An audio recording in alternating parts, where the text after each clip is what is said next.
about COVID-19. Now, let's get back home and head straight to my colleague Willie Lusige, who's keeping tabs concerning eminent Kenyans on Kenya Constitution 13 years. And Willie Lusige, a good afternoon. What do you have on the latest? So definitely, Brenda, the country is looking forward to what might be the next constitutional amendment, because we see this group of eminent Kenyans have come on board to discuss what they're saying they're going to champion for collection of 1 million signatures, so that to call or to push for constitutional amendment. And remember, this group was led by PLO Lumumba and also other eminent individuals who I want to speak to Mr. Isaac to be able to tell us more briefly on why they have called for such kind of a call, where they want to collect signatures across the country to amend the constitution. Do we feel like this is the right time? And maybe what's the reason that pushed you for this?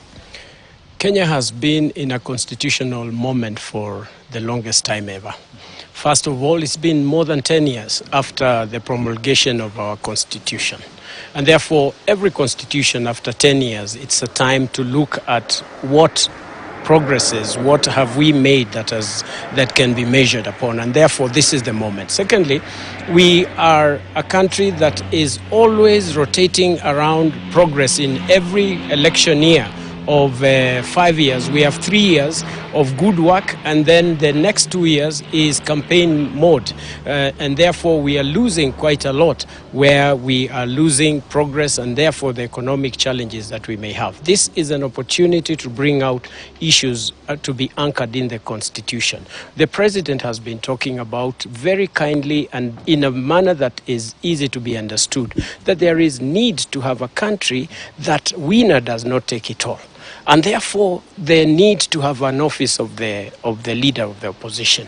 We are not talking about handshakes here. We are talking about constitutionalizing the processes, so that there is indeed, as to where this office will sit, who will fund it, and all these are details that Kenyans will now bring out to be able to be understood in a manner that they can deal with that. When you listen to the leader of opposition, he's always talking about inclusivity. Isn't this the opportunity, therefore, to deal with these issues? We appeal to the government and everyone else. This is the greatest moment even for His Excellency President Ruto to have a legacy that he brought the country together. The issues of the hustlers, issues of bringing the voice of the people to be heard in the best way possible. We have great talks that are happening in Bomas today. That is one leg, being the government, the second leg being the leader of opposition or the opposition representatives. But then we needed another leg, which is now the Kenyans themselves, so that we can have a complete process that adds value to the country. But Isaac, before I let you go, when will this process of collection of 1 million signatures begin? And also, we know some of the amendments that you are raising can be channeled through the parliamentary way. Why did you not consider that way?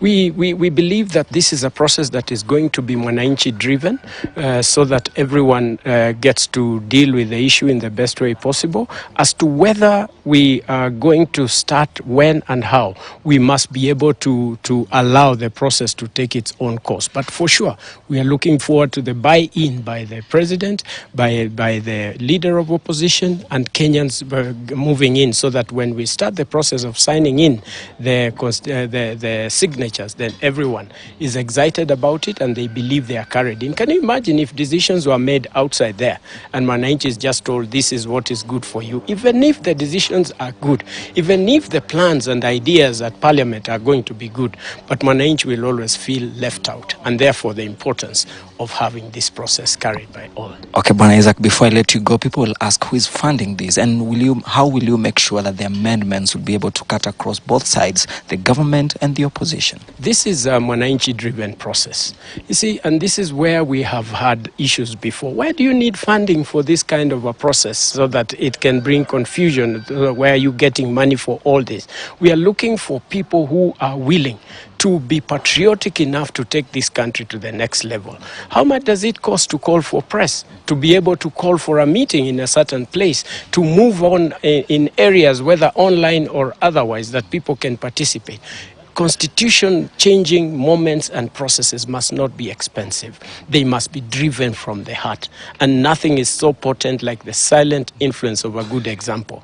That is the example that we are now driving to have, because the issue has been who is going to bail the cat. Here we are as representatives of Wananchi to drive the entire process forward. You don't hope it will end up like BBI? It doesn't matter. We have done what is good for common good. We have prayed before starting this process, and we believe that God is going to guide us. So we are inviting, as we speak, God Almighty to take us through this process, because we mean well, and it's not about leadership or handshakes or anything that is going to be done for promoting any individual. It's for Kenya, for national good. Thank you so much, Bwana Isaac. Definitely our viewers, you have heard from the horse's mouth that we have a new agenda now that has been set by this eminent group of Kenyans led by PLO Lumumba and others like Mr. Isaac to be able to collect 1 million signatures ahead of the push for the amendment of the constitution. What they're saying, they want an all-inclusive kind of a government in future. Willie Lusige, asante sana for enabling us to know what is happening there when it comes to that call to change some sections of the Constitution, collection of 1 million signatures. So now from Nairobi County, we head to Kakamega County.